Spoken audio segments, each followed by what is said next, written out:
सर्वशक्तिमान परमेश्वर के वचनों के पाठों का संग्रह।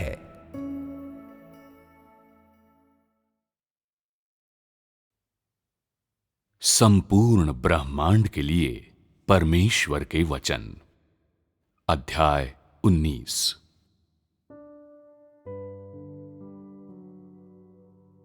मेरे वचनों को अपने अस्तित्व के आधार के रूप में लेना ये मानव जाति का दायित्व है। लोगों को मेरे वचनों के प्रत्येक भाग में अपना अंश स्थापित करना आवश्यक है। ऐसा न करना स्वयं के विनाश और तिरस्कार को आमंत्रित करना होगा। मनुष्य मुझे नहीं जानता, इसलिए बजाय अपने जीवन को मेरे हाथों में सौंपने के, वो अपने हाथों में तुच्छ चीजें लेकर मेरे सामने आता है और इस तरह मुझे संतुष्ट करने की कोशिश करता है। मगर मैं इन चीजों से बिल्कुल संतुष्ट नहीं होता, बल्कि मैं निरंतर लोगों से अपेक्षा करता रहता हूं। मैं लोगों के योगदान से प्रेम करता हूं, परंतु उनकी मांगों से घृणा करता हूं। सभी लोगों के हृदय में लोभ भरा है, मानो मनुष्य का हृदय शैतान की गुलामी कर रहा है। कोई भी खुद को छुड़ाकर अपना हृदय मुझे अर्पण करने में सक्षम नहीं है। जब मैं बोलता हूं तो लोग मेरी बातों को ध्यानमग्न होकर सुनते हैं, परंतु जब मैं चुप हो जाता हूं तो वे फिर से अपने ही उद्यम में लग जाते हैं और मेरे वचनों की तरफ पूरी तरह से लापरवाह हो जाते हैं, मानो मेरे वचन उनके उद्यमों के लिए मात्र एक अनुलग्नक हों। मैंने कभी भी मनुष्यों के प्रति लापरवाही नहीं बरती है, फिर भी मैं मनुष्यों के प्रति उदार और धैर्यवान रहा हूं। इसलिए मेरी उदारता की वजह से मनुष्य खुद को अपने बूते से ज्यादा आंकते हैं तथा आत्मज्ञान और आत्ममंथन में असमर्थ हैं। वे मुझे धोखा देने के लिए मेरे धैर्य का फायदा उठाते हैं। उनमें से किसी ने भी ईमानदारी से मेरी परवाह नहीं की है और किसी ने मुझे अपने हृदय की बहुमूल्य वस्तु की तरह संजो कर नहीं रखा है। जब उनके पास बचा हुआ व्यर्थ समय होता है, तभी वे अपना लापरवाही भरा आदर भाव मुझे देते हैं। मनुष्यों के लिए मैंने जो प्रयास किए हैं, वे पहले से ही अनुमान से परे हैं।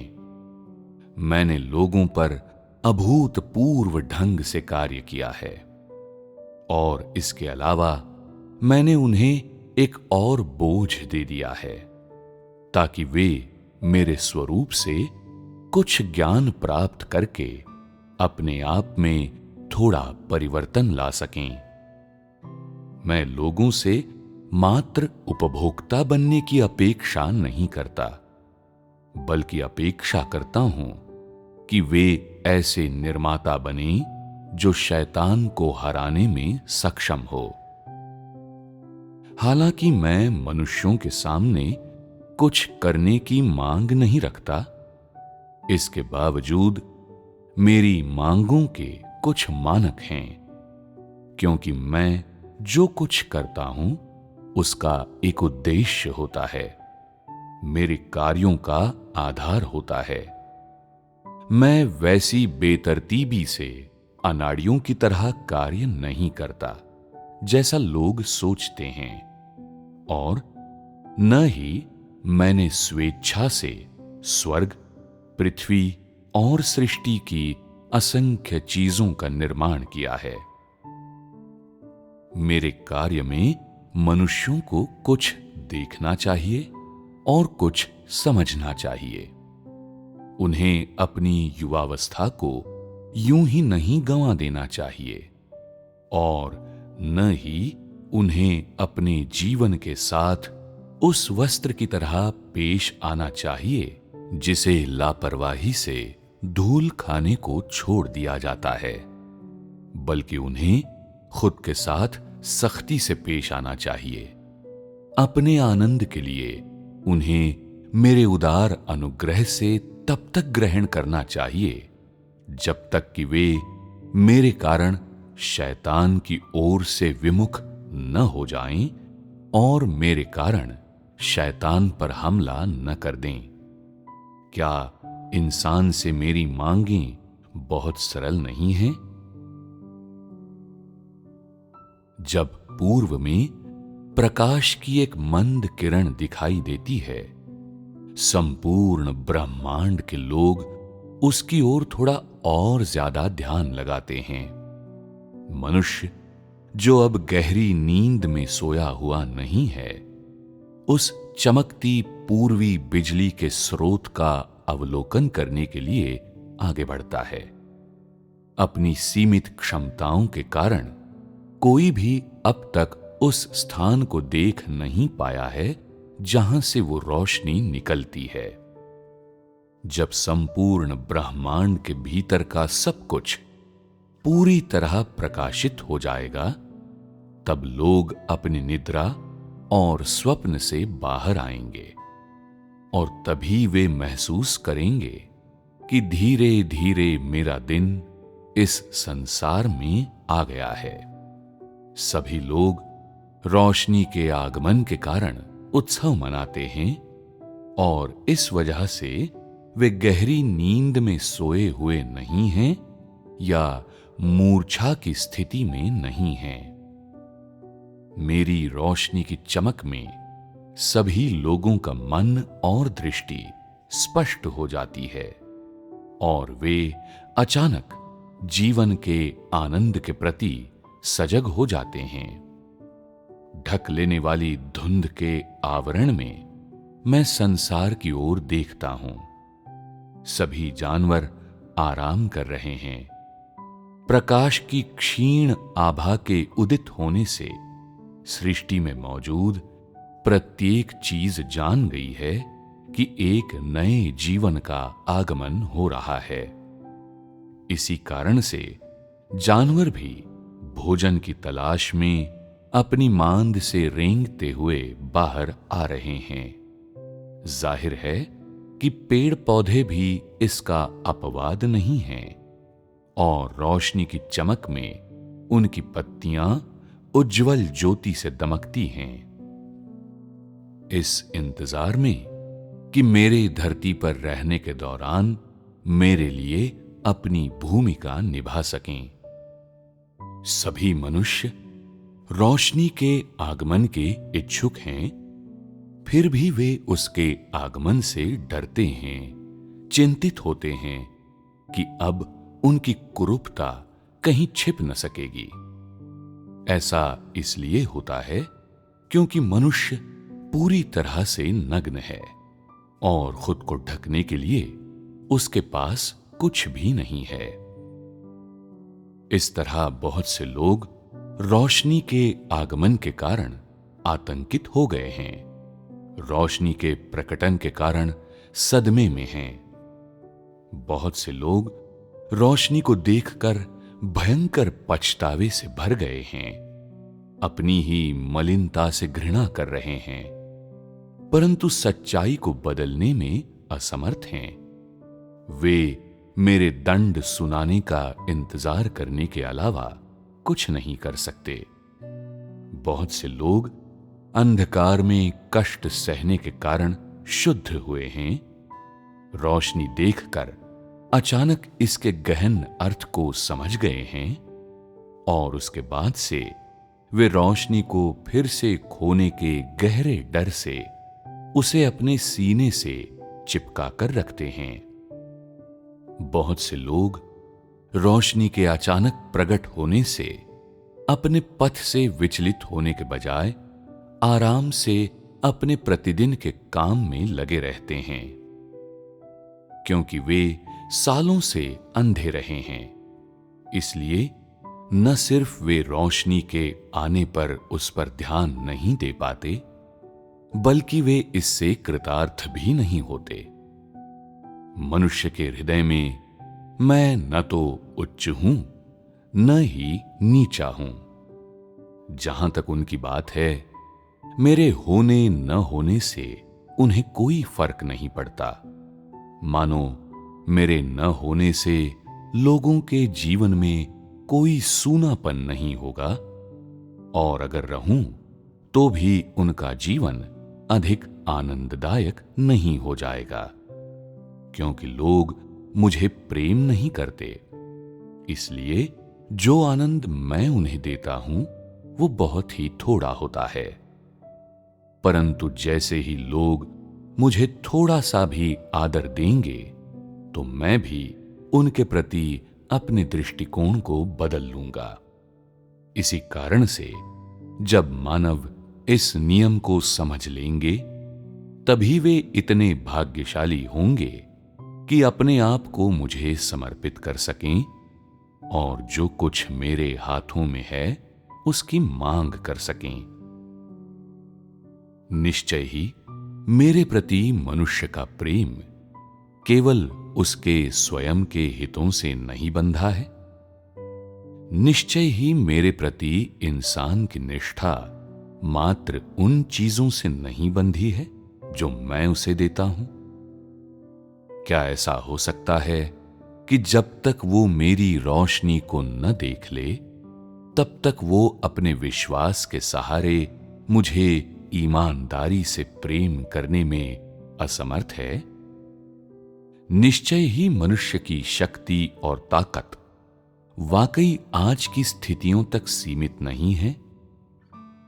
क्या ऐसा हो सकता है कि मनुष्य को मुझे प्रेम करने के लिए साहस की आवश्यकता है? मेरे अस्तित्व के कारण सृष्टि की असंख्य चीजें अपने निवास स्थान में आज्ञाकारिता से समर्पित होती हैं और मेरे अनुशासन के अभाव में अनैतिक कार्यों में लिप्त नहीं होती।